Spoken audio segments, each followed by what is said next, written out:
Welcome back to another episode of Sailing Excelsior, where we make our final attempt to get to Neisner.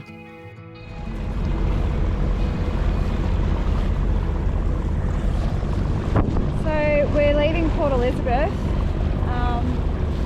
It's really sketchy getting off the dock where we were. We only had half a metre below us and a lot of surge pulsing through, and we nearly hit the wall by this much. Thankfully the two Johns came and helped with our lines. Really appreciate that. We probably wouldn't have got off there on our own. It was sketchy. Anyway, we're leaving because there's a weather window, but it doesn't look real nice out here. The waves are breaking over the wall. The first few hours are going to be rough. It's going to be dicey out here. I can't tell you how over the African coast we are. No offense to the people, it's just fucking wild, man. Like, you guys, I take my hat off to you. We only think we can sail in Australia, but if you guys go out in this shit, you're mad. You are absolutely mad. Like, we hear of sailors who go out 70 knots on this coastline. Like, that's a cyclone in Australia. That's just madness. And we've coined the phrase, South Africa's not for sissies. That's to put it nicely. Your coast is wild, your animals are wild, everything is wild about this place. We love it, but it's very intimidating. So we'll be glad when we get around to Cape Town and onto Namibia, I think. But we will miss the people, amazing people here, and amazing wildlife, and a once in a lifetime opportunity, which we're really grateful to have come here, even though it has been super challenging. But yeah, look, we'll see how we go today. Hopefully we don't have to turn around again. Sorry for the wild hair. Goes with the wild coast. Good manoeuvring, Captain, getting us off that dock. That was dicey, man. This just leaving now is dicey. It's fucking stupid, but I'm so sick of this coastline. I'm done. I'm so done with this coastline. You seeing the waves smash against this wall?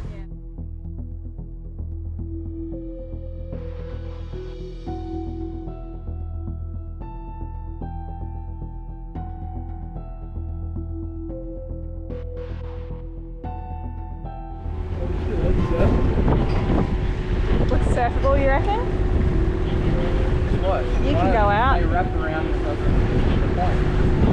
Need a fairly thick wetty on here, mate. And a shark bend. Yeah, I'm not fucking surfing. No way, look at this. Yeah. There's sharks everywhere. Yeah. We saw the fishermen pumping their blood into the water, so that's never a good sign. Yeah. All those vampires are going to be so hungry.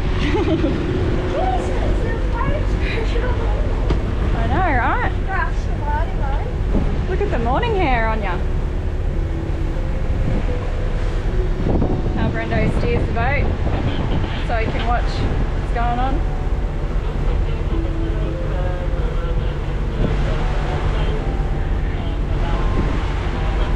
They've just cancelled all operations. Just cancelled them all. The pilots aren't even going out. Yeah, all the pilots. No, it's not. We should have left fucking 3 hours ago. I thought we were leaving at lunchtime though. It's going to get worse. It's going to get worse. And then the thing is, if we don't go today, there's a westerly coming. That's it. We're stuck here for Weeks. a week, 2 weeks. No thanks. Yeah, but I mean that may be a better option than going out there and breaking the boat or putting our lives at risk. Yeah. I'm so sick of this shit. It's just day after day after day, this coastline. And the weather changes. Every bloody weather report that comes out, it's changed again.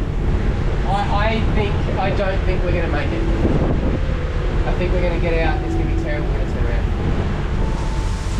When are you going to learn to listen to your gut, Brendo?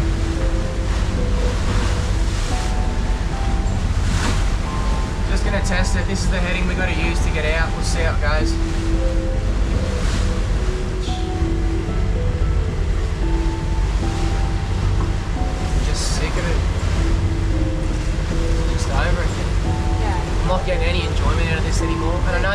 we're binging like we're sitting on a yacht, but We're running from marina to marina. that's it, eh? There's no anchorages either. Yeah. It's marina to marina to marina, and the marinas, for the most part, are shit. They are absolute rubbish. Better than being out here, but still. Look at this, and like, in what world is this a good option? This is a better option than sitting in there. Like, how is that possible? That this is the better option. The surge that was rubbing us back and forth along that dock was unbearable. Oh, we've damaged their boat. Yeah. Our porthole covers are gone, scratched up. And that was in a marine, like we were tucked right in. The surge that was coming in there was insane. We should have known that it was going to be this hectic out here with surge like that coming into a marina. I know in my heart of hearts that if we can just get around that headland, we'll run with it. But everyone's like, oh, it's only 2 hours. A lot can happen in 2 hours. Oh yeah. The sea can whip up substantially, and it's already pretty big right now. And the periods are very short. Oh, we got 8 mile, right? 8 miles to get around the corner. Typically in this boat, that takes us an hour. At 2 knots, that's 4 hours. So it's not 2 hours of beating, it's 4 hours now of bashing around the corner. And I can't go any faster than this because what happens is you get out of sequence. And what happens, we'll go over a wave and we'll come down and we'll slam and you stop completely. Yeah. So you've actually got to slow down. But the weather was only getting worse. It was like pea soup out there. So the inevitable decision was made to turn around.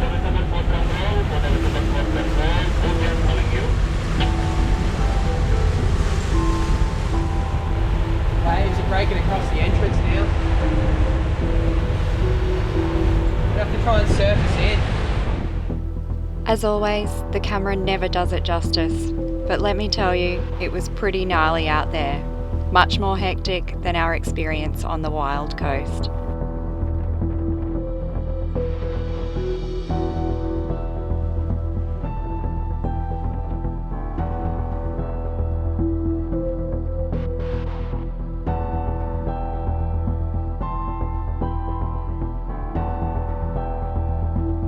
We finally made it back into port, and then it was time to dock.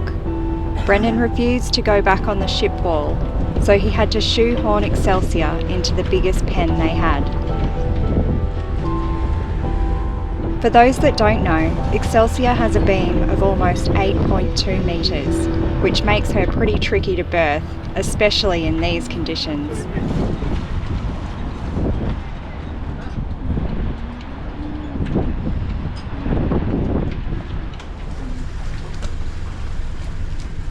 Can't see that side.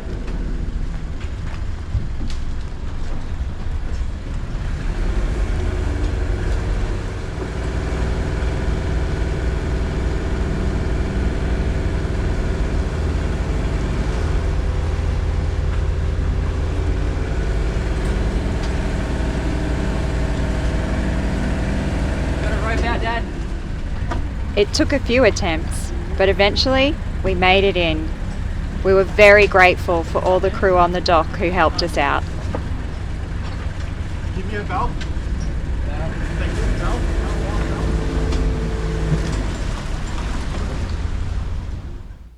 Then Cappy lay down to lick his wounds and relax, and even little Chewy knew he needed a cuddle. Oh, look at this. Just when I went up to the office just then, or the old shed, there's these old South African guys. They're like, oh, we've got a gift for you. And he said, What for?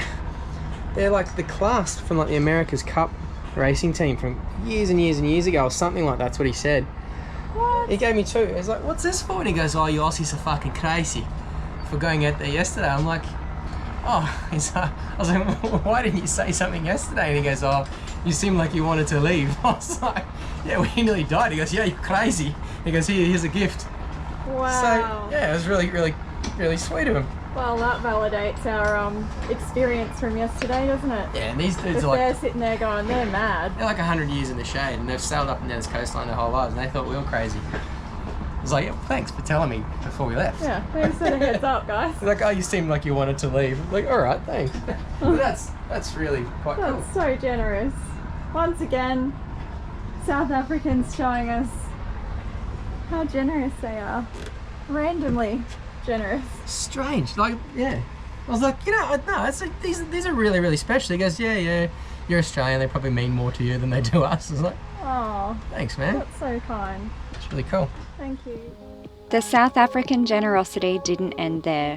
When Garth and Kerry heard of our misadventure, they turned up with the keys to their car and their weekender in St Francis and told us that we were to go and have a holiday a week away from the boat to regroup and ground ourselves again. And let me tell you, it was just what the doctor ordered. When sailing the world, we don't get many opportunities like this come our way, so we took it gratefully. And just take a look at this pad. What a slice of paradise.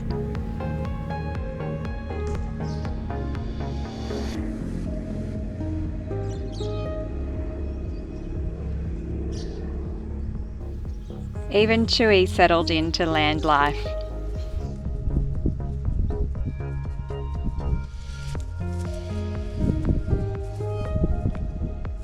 Cape St Francis is a village in South Africa situated on the headland in the Eastern Cape province. It's popular for its clean beaches and as a surfing destination, and home to the stunning Seal Point Lighthouse and Floral Reserve. And just around the corner, the boys found a spot they recognised from one of their favourite surf movies. Reminiscing about this scene, they stood at the point to take it all in. Wing that charged over the same dunes to get their first look.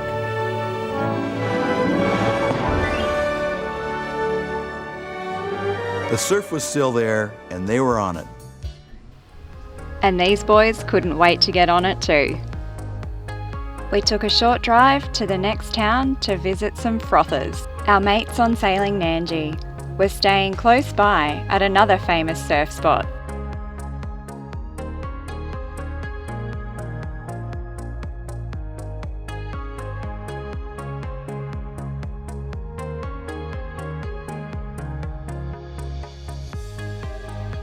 Unfortunately for the boys, it wasn't firing that day, but as Brendan got the drone up to check the surf report, some seagulls got mighty furious. He had to abort the mission, and fortunately Yosh was on hand to catch the drone before the swooping gulls could get to it. I was flying out. We all headed back to St Francis, where Kerry and Garth joined us for the weekend and showed us a thing or two about the braai. Turn your gas. Stick this guy there. You turn this guy on. That guy there. You put your gas on. That's how you do it. Alright, and then you've got this little guy here. And then that stays there. And when you blink, you've got to get that fire's going. Garth, or should I say the braai master, took us on a canal boat tour of St Francis too.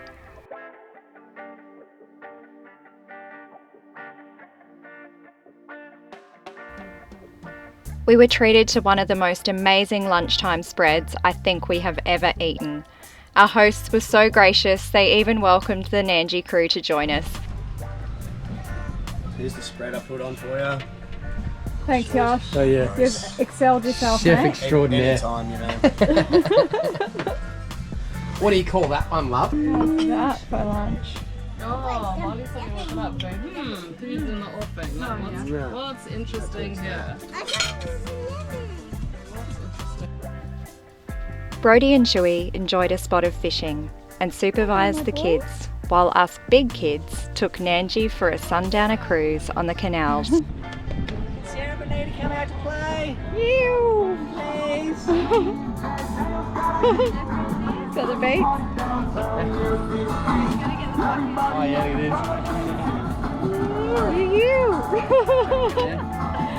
is. It was such a nice way to end our time in St Francis, and we cannot thank Kerry and Garth enough for their generosity. It was the fuel we truly needed to keep carrying on.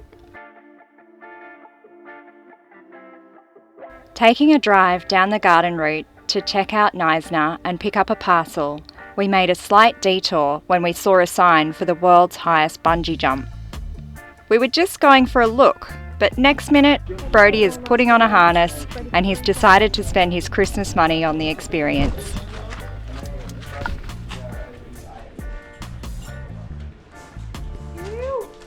Brodie, that sounds very, very American. No, it's Australian. Oh, you don't. You don't. I wanted to say it sounds American, but it's spelled very South African. Yeah? Yes, American. They do a Y. We do IE. Exactly. Yeah. We know how to spell. Oh, yes. Oh, Yes. The yeah, second, real second crazy. one is to give you backup connection I'm right over assuming this there. is your Yeah. boy. And the third one is to bring you back up into the bridge This as is your nobody left My me. daughter? Yeah? That is your, That's how we bring you back your up. other arm. Yeah. What are you about to do?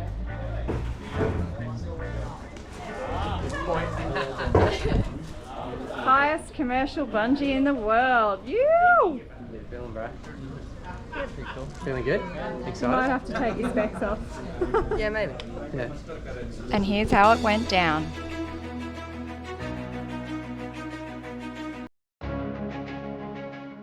Are you guys ready?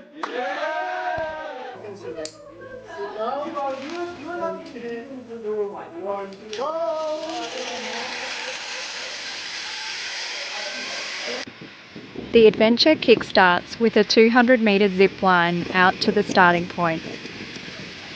Yeah, I'm excited. I'm excited. It's not every day you get to do this. Why are you doing this? Sorry? Why are you jumping? Still a good story to tell. Good story to tell. My friends won't believe me. Then it was time to take the plunge, 216 metres down into the canyon.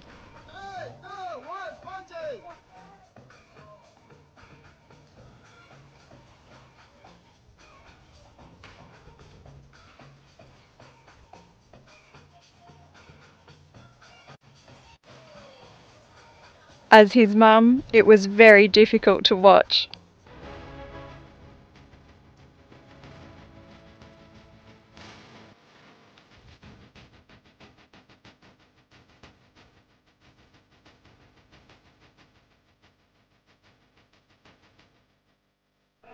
And I was pretty relieved to see him being winched up to safety.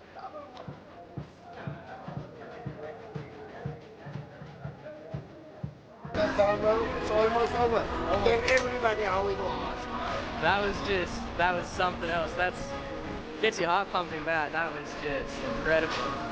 Just you hit that moment of free fall and it's just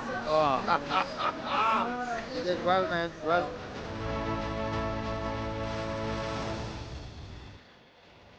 An experience he sure won't forget anytime soon. You just jumped off this perfectly good bridge. It was a very quick stop in Neisner to pick up our parcels before heading home to Excelsior. But we made another quick detour because there was just enough swell for the boys to catch a wave at J Bay. Surfboards. You! Surf and J Bay. Off you go. See you soon, eh? Yep. Hang 10, man.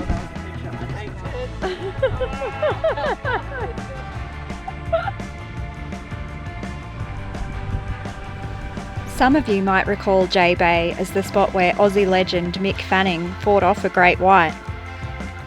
But we were assured by locals that the whites weren't here at this time of year, so the boys bravely paddled out to get amongst it.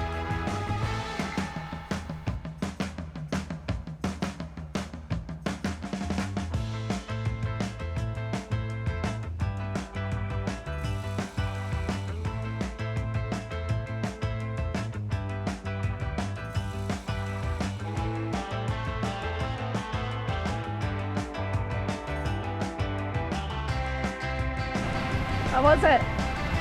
It was great. A lot of fun. When you do get one, it's a great ride, easy ride. Coffee missionary looks pretty big, so not a lot of etiquette out there. Yeah, meanwhile they've got a sign about etiquette. Still got a couple of good waves. It's a lot of fun. It's a longboarder's wave, for Yeah. sure. And if you get the right one, you can ride it all the way in. Yeah, no, it's good. I got a couple of great ones. My last one, I was like way out the back on the inside. I thought, oh, took it all the way down. Like, I'm not going to get to bed today. And I didn't want to paddle all the way back out. So I was like, Yeah, calling it. I'm done. I got about 6 waves. Nice. But when you surf from the point in, have to paddle out, you end up paddling like 2 or 3 kilometres. I'm not fit enough for that shit. Rhodes is coming in, isn't he? No. Is that him there? No. No, he's still out there. I told him to get a few, but Yeah. He sits on the outside. well, he's so nervous on his backhand.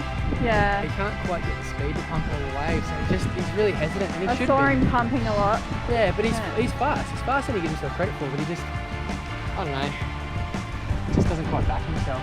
No. And like I said, there's no edit now. There's like 6 people paddling for every wave. So. Yeah. And like, if someone will get one and paddle straight back to the inside. Yeah.